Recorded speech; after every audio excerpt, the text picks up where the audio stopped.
Ini adalah salah satu perusahaan BUMN. Dia nelfon aku bilang gini, nah bisa nggak pergi keluar kota? Karena di sana gue punya karyawan yang kalau ngelihat logo perusahaan kami dia langsung muntah. Mitos atau fakta? Semua orang harus memaafkan supaya bisa sembuh. Kalau gue akan jawab ini mitos. Karena ada banyak jalan untuk menuju pulih sebenarnya, untuk menuju sembuh. Yap. Tidak semua orang tua yang keras itu toksik. Fakta kalau menurut gue. Fakta kalau menurut gue juga. Tergantung dari kerasnya apa kayak gimana, dan sebenarnya toksik itu yang kita anggap toksik itu kayak gimana. Karena sebenarnya gini.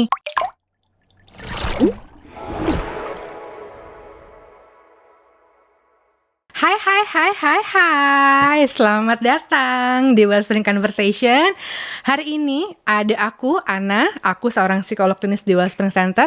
Seperti biasanya aku gak sendirian, ada... Halo, aku Dimas, psikiater di Wellspring Center.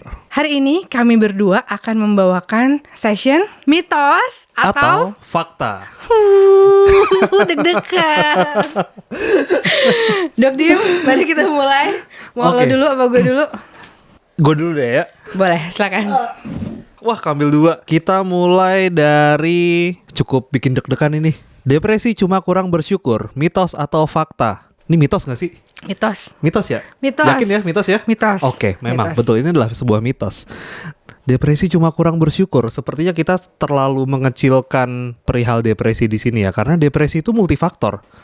Ada faktor biologis, faktor psikologis, faktor sosial. Biologis kita bicara tentang genetik, kita bicara tentang neurotransmitter yang ada di otak. Psikologis kita bicara Bentar pikiran. dulu nih, kepotong sedikit. Neurotransmitter itu apa sih?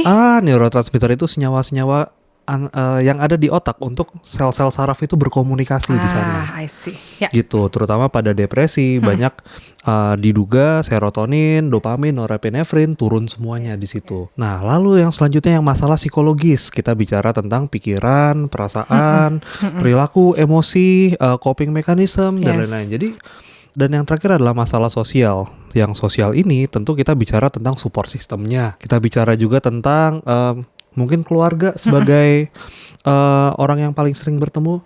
Bicara teman-teman kantor, teman-teman terdekat. Betul. Begitu. Bahkan bisa bicara tentang komunitas juga. Betul. Bisa juga nggak sih Dok ngomongin tentang pengalaman masa lalu? Artinya kalau dia memang punya pengalaman yang tidak menyenangkan, gitu ya, dan memang tidak ada yang tadi tuh yang Dok Dim bilang, mungkin kurang ada support dari lingkungan sekitar, mungkin juga keluarganya. Tadi ya kurang suportif, tapi mungkin ada isu lagi tersendiri gitu ya. Jadi yang tadi Dokter Dimas bilang, ini multifaktorial, jadinya bisa banget tuh numpuk-numpuk semuanya, yang munculnya bisa jadi depression. Yes, betul. Kayaknya kalau nyalahin satu faktor aja kayaknya nggak bijak nggak sih ya? Betul. Yes, jadi apalagi kalau kurang bersyukur di sana. Oke lah, kalau kita bicara tentang depresi dengan agama, dengan religiusitas dan spiritualitas mungkin bisa jadi faktor, tapi tidak semua orang menganggap ini adalah sebuah faktor. Begitu kurang lebihnya. Yes, jadi jawabannya adalah mitos untuk apa? Depresi. Hanya masalah kurang bersyukur. Yes. Mitos. Enggak, lanjut. Oke. Ambilin pendek soalnya. Oke, silakan. Ambil satu ya. Deg-degan lo, ngambil aja lo. Satu aja. Ini yang sering banyak ditanyain. Apa ini? Oke. Kalau sudah minum obat dari psikiater, berarti akan ketergantungan selamanya. Mitos atau fakta? Ya, langsung aja ya, mitos. Yes, mitos. Ya. Gimana mitosnya Dok? Jadi gimana? Jadi gini, apakah kalau sudah minum obat psikiater pasti ketergantungan? Jawabannya tidak. Oke lah, mungkin memang ada beberapa obat yang punya potensi ketergantungan. Balik lagi, potensi, artinya tidak semua. Untuk obat-obatan seperti obat antidepresi itu nggak ada yang bikin ketergantungan. Tapi ada beberapa obat yang dia juga termasuk dalam obat-obat golongan psikotropika. Itu perlu pengawasan psikiater ketika dia diresepkan, ketika dia diminum harus sesuai aturan. Bahkan dia nggak boleh pindah tangan, nggak boleh diresepkan dalam jumlah berlebih. Itu sangat-sangat bahaya sekali di sana. Soalnya potensi ketergantungan itu bisa banget untuk obat-obat jenis tertentu aja. Begitu. Oke, jadi adalah mitos. Mitos. Oke. Next, lanjut. Silakan dong. Waduh. Deg-degan gue tiap kali lo bilang waduh. Ya emang cukup mengkhawatirkan sih ya. Okay. Kali ini mitos atau fakta, tidak semua orang tua yang keras itu toksik. Susah ya. Sebentar ya. Kayak perlu refleksi diri, tapi perlu objektif juga gitu ya. Oke, boleh diulang? Langsung blocking loh gue. Gimana? Tidak semua orang tua yang keras itu toksik. Fakta kalau menurut gue. Fakta kalau menurut gue juga. Alhamdulillah benar ya jawaban untuk sama. Oke. Fakta. Kenapa fakta? Karena gini, kita ngeliat tergantung dari kerasnya apa kayak gimana, dan sebenarnya toksik itu yang kita anggap toksik itu kayak gimana. Karena sebenarnya gini, menurutku nih dok, correct me if I'm wrong, di luar sana itu banyak banget informasi-informasi yang menjelaskan tentang toxic parenting, toxic behavior, toxic environment yang kayak gitu. Dan ada juga yang menjelaskan tentang orang tua itu harusnya kayak gimana. Ilmu parenting banyak banget gitu ya. Nah, masalahnya adalah lumayan banyak yang tidak menjelaskan secara lebih detail yang tidak toksik itu kayak gimana, atau batasannya toksik atau enggak tuh kayak gimana sih yang kayak gitu loh. Jadi dipukul rata nih, menurut aku ya, dipukul rata jadinya orang tua yang galak itu artinya toksik. Padahal sebenarnya ada loh prinsip-prinsip tough love namanya gitu, bahwa memang perlu ngasih rasa sayang. Gini, kalau ngasih rasa sayang itu nggak harus selalu di feeding terus-terusan gitu loh. Aku sharing sedikit. Aku pernah aku punya saudara sepupuku ini pengguna drugs user gitu ya, dan orang tuanya itu menyayangi dia sekali. Orang tuanya itu mensupply drugs. Itu kan juga sebenarnya justru tidak sehat. Nggak galak, tapi mau dibilang sehat juga enggak gitu loh, karena seharusnya nggak boleh disuplai gitu loh. Jadi memang menurutku kita perlu ngelihat galaknya ini seperti apa, dan kemudian toksik yang dimaksud ini seperti apa sih, dan impactnya apa buat kita. Itu dari aku, dari Dok Dim. Betul, karena toksik, keras, galak itu sebenarnya kata yang sifatnya itu kayak karet mungkin ya. Jadi mungkin menurut siapa bisa toksik, menurut siapa belum toksik. Menurut siapa galak, menurut siapa nggak galak juga gitu. Kayaknya perlu persamaan persepsi sih antara galak, toksik, keras. Tentu keras juga punya tujuannya sendiri. Tentu sebagai orang tua juga pengen yang terbaik untuk anaknya. Tapi masalahnya terbaik menurut siapa? Begitu. Terbaik menurut siapa? Oke banget. Apakah menurut orang tuanya ataukah menurut anaknya? Itu yang kadang perlu dievaluasi lebih lanjut di sana kayak apa. Begitu kurang lebihnya. Betul. Jadi apakah orang tua yang galak itu toksik? Jawaban kami adalah, gimana sih pertanyaannya? Kayak tadi gak gitu deh. Coba dibaca. Apa tadinya? Jangan sampai salah nih. Kok jawabannya jadi berubah? Tidak semua orang tua yang keras itu toksik. Oke, jadi jawaban dari kami berdua itu adalah fakta. Oke, lanjut. Mitos atau fakta? Burnout itu cuma kurang time management. Muka biasa aja. Ya kagak kekontrol ya kalau denger sebuah statement. Sama. Menurut gue sih mitos ya. Gue juga. Kondisi burnout ini adalah kondisi yang sama multifaktorial juga. Ketika kita bicara burnout, tentu kita bicara tentang lingkungan pekerjaan mungkin ya. Dan lingkungan pekerjaan itu faktornya banyak banget. Ada mungkin atasannya, mungkin rekan kerjanya, mungkin load kerjanya juga banyak. Mungkin gak ada support di sana, mungkin habis kerja di rumah juga masih harus menghadapi ketoksikan duniawi. Kita nggak tahu itu. Jadi apakah burnout hanya karena kurang time management? Kok rasanya nggak bijak ya kalau kita hanya nyalahin satu ya? Bener. Gimana? Ya setuju. Menurutku juga mitos, karena sebenarnya kita perlu ngelihat dari burnoutnya sendiri. Burnout itu nggak tiba-tiba muncul teman-teman gitu. Jadi burnout itu sendiri sebenarnya specifically dulunya punyanya ranah pekerjaan. Artinya kalau orang bekerja dengan kondisi tertentu dan dia akan burnout gitu. Kalau dalam konteksnya burnout secara general, kita nggak bisa bilang itu sebagai time management. Itu aku setuju banget gitu ya. Jadi karena sebenarnya burnout itu punya langkah-langkahnya. Jadi nggak tiba-tiba ujuk-ujuk jreng hari ini aku burnout. Enggak guys gitu. Jadi mulainya akan selalu dari stres dulu biasanya gitu. Kalau stresnya nggak bisa di manage, maka dia akan numpuk jadinya chronic stress. Kalau chronic stress nggak bisa di manage juga, dan jadinya burnout. Kalau burnoutnya udah nggak bisa di manage juga, dan jadinya habitual burnout gitu. Jadi beneran lebih rasanya tuh di badan, rasanya di pikiran itu lebih intens lagi. Bahkan ada orang-orang yang sampai nggak bisa bangun dari tempat tidur. Dan aku pernah ada salah satu temanku mengkontakku, bilangnya gini, mereka ini adalah salah satu perusahaan BUMN, tentu saja kita tidak bisa sebut namanya di sini. Tapi sudah disebut dikit. Betul, tapi kan banyak.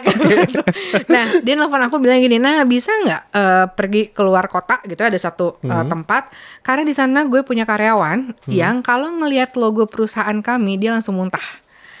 Jadi benar-benar responnya memang segitu intensnya gitu. Jadi kalau di rumah dia bebe aja, tapi gimana ya, agak susah juga kebetulan dia kerja di situ.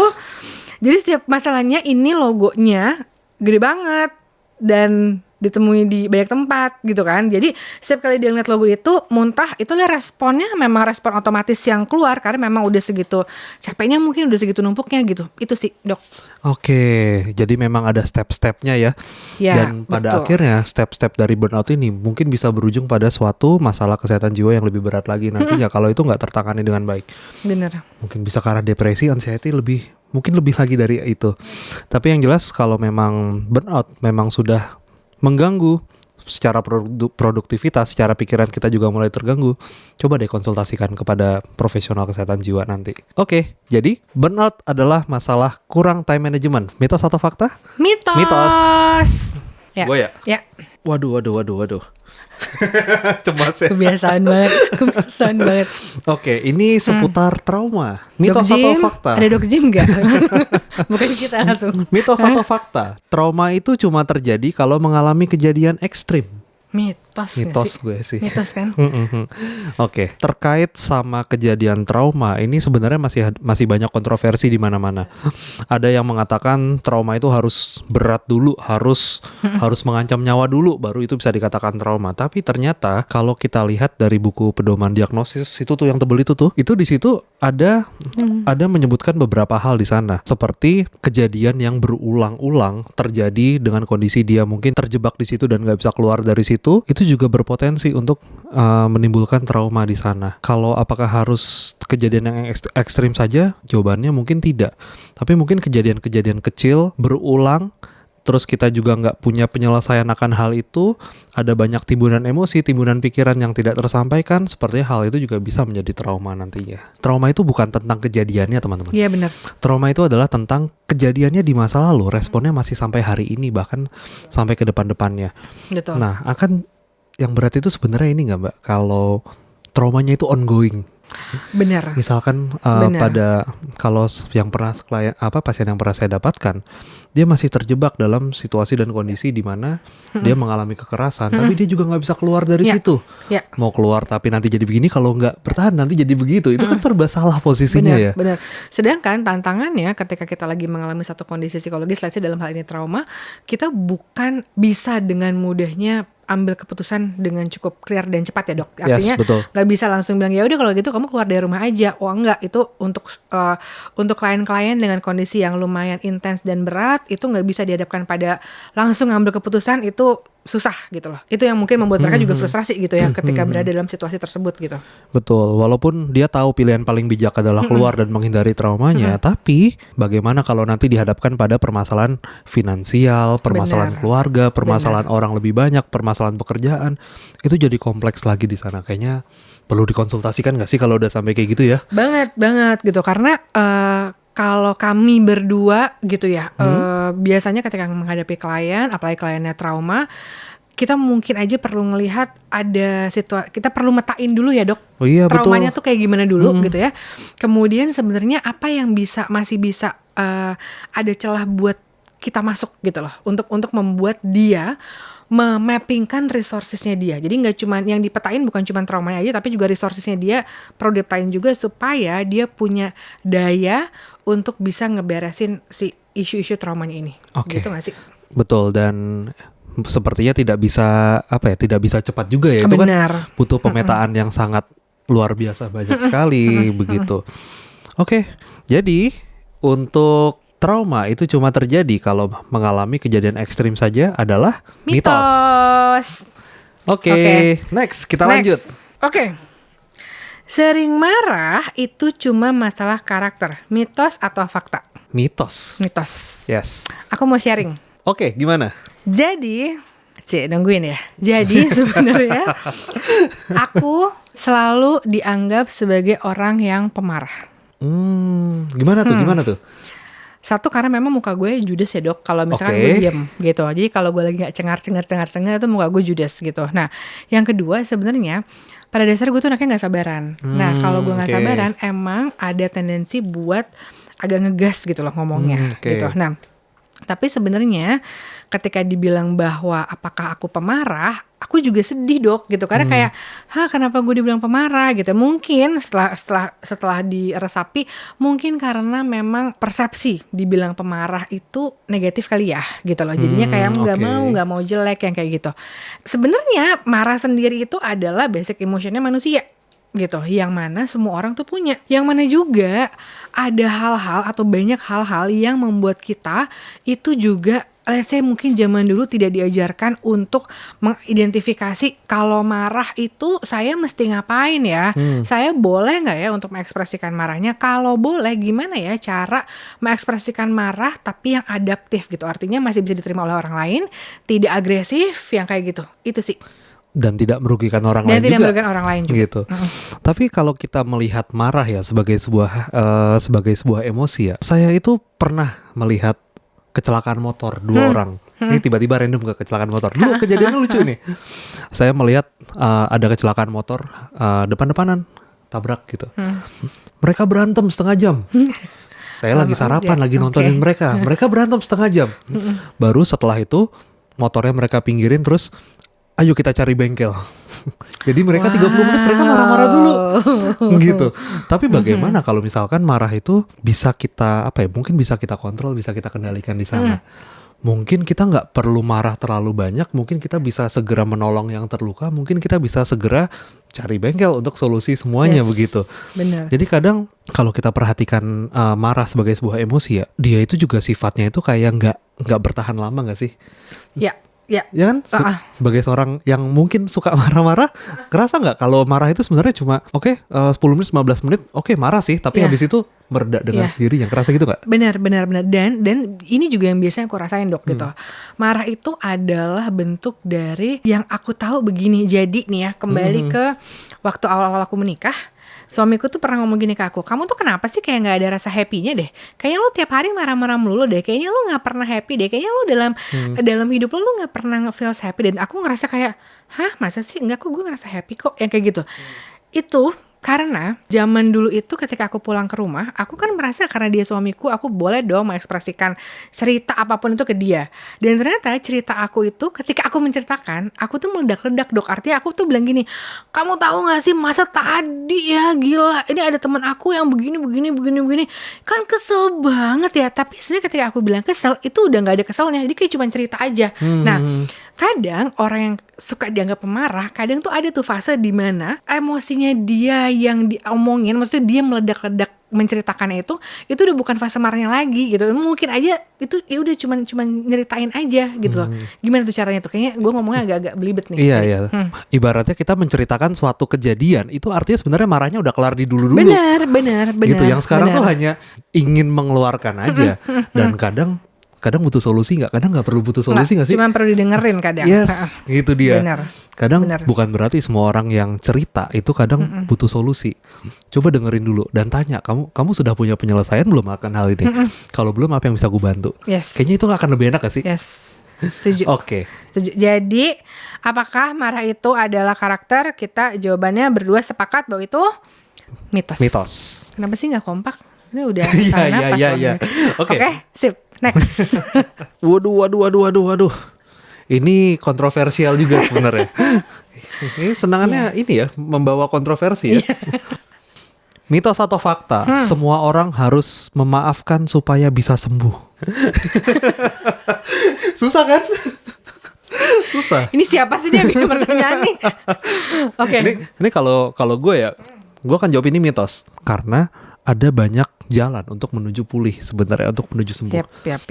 Apakah harus memaafkan? Bisa jadi iya, bisa jadi enggak. Termasuk sama halnya dengan dendam. Apakah harus terbalaskan ataukah kita bisa meredakan itu tanpa harus terbalaskan? Jawabannya iya, bisa juga gitu. Tapi kalau kita eksplorasi lebih jauh, apa sebenarnya kebutuhan untuk memaafkan ini? Ingin dapat apa? Kita perlu eksplorasi dulu. Memaafkan itu definisinya apa? Apakah mengucapkan saya minta maaf dan kamu bisa pulih? Sepertinya nggak juga. Karena di balik kata memaafkan itu ada timbunan emosi di sana.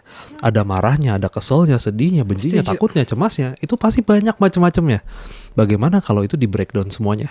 Kalau emosi-emosinya di breakdown semuanya, jadi kita jadi nggak terlalu peduli lagi tentang memaafkan. Jadi cara untuk kita bisa pulih tanpa harus memaafkan adalah kita breakdown semua emosinya, kita tuntaskan emosi-emosi yang terkandung di dalam kata memaafkan tadi. Ya, dan sebenarnya gini sih.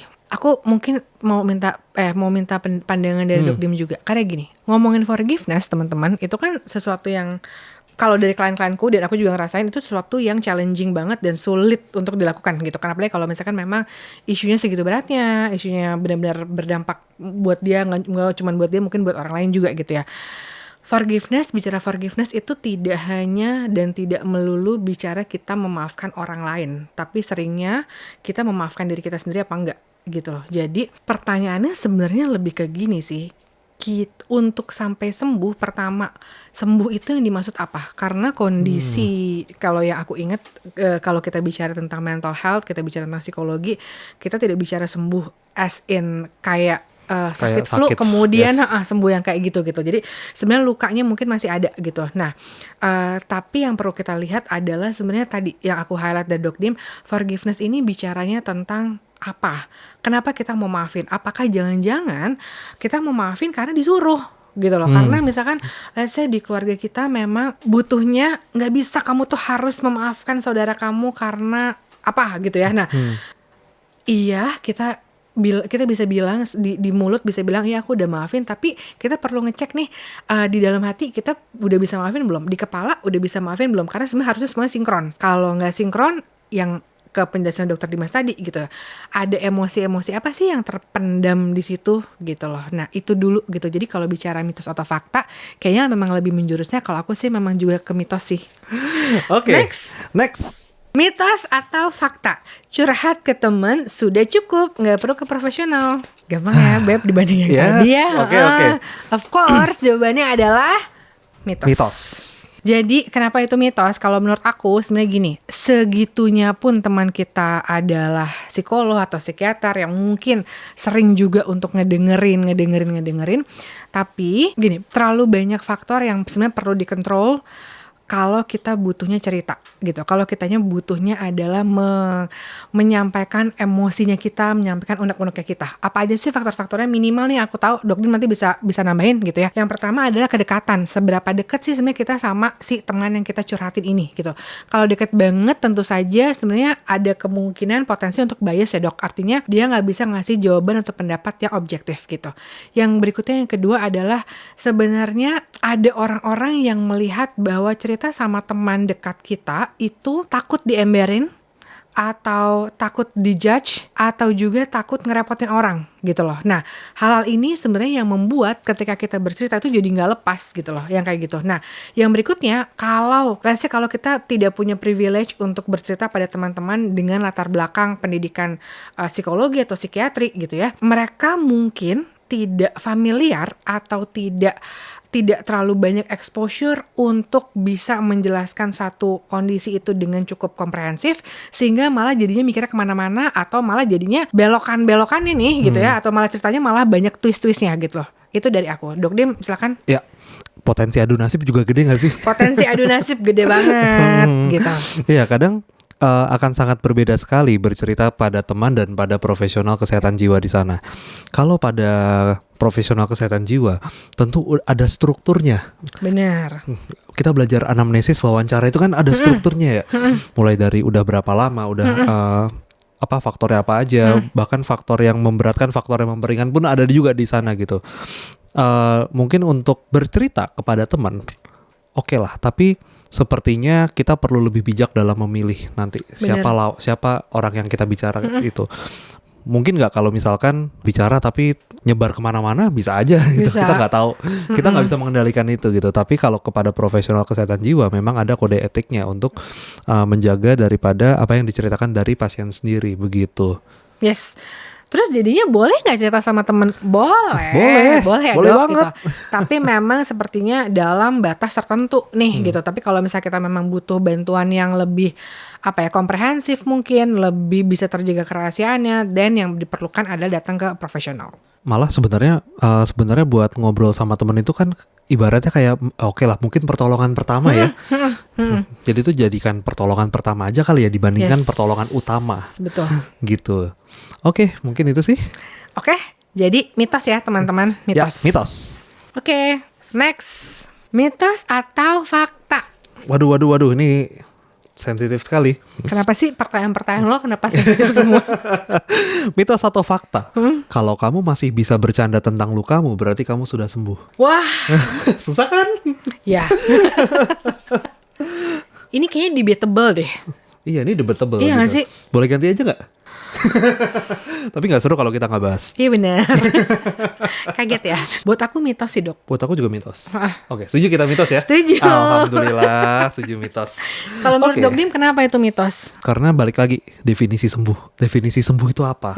Ada juga yang menganggap sembuh itu artinya adalah bisa kembali fungsional, bisa kembali ke pekerjaan lagi, bisa produktif lagi begitu. Bercanda tentang luka ada kalanya itu sebenarnya bukan kriteria-kriteria daripada sembuh ya. Betul. Begitu. Oke lah, mungkin bisa bercanda tentang luka, tapi secara pikiran, secara emosi mungkin udah nggak ada lagi luka atau rasa sakit ya. Tapi mungkin bentuknya itu bukan hanya pikiran dan perasaan, tapi bentuknya perilaku. Mungkin nggak sih? Betul. Bisa jadi pikiran dan perasaan buat bercandain luka mungkin oke. Tapi ketika ngomongin perilaku mungkin bisa sangat-sangat berbeda sekali daripada pikiran dan perasaannya. Mungkin bisa bercanda dengan luka, tapi kalau pulang malam masih gelisah aja, apakah itu artinya juga sembuh? Kan kayaknya jadi apa ya? Jadi punya banyak hal yang bisa didebatkan di sana. Iya, betul banget. Gitu. Setuju. Jadi sebenarnya gini, memang sih ada beberapa kondisi yang bilang kalau misalnya kita sudah bisa ngetawain lukanya kita, berarti kita artinya sudah mulai pulih, udah mulai bisa menghadapi. Iya sih, bisa menghadapi itu kan mungkin aja artinya belum sembuh gitu loh. Karena gini, kalau yang sepemahamanku, manusia itu kan berlayer ya dok. Artinya adalah kalau udah selesai di layer yang satu, mungkin dia akan lebih masuk lagi ke layer yang berikutnya yang mungkin punya tantangan sendiri gitu loh.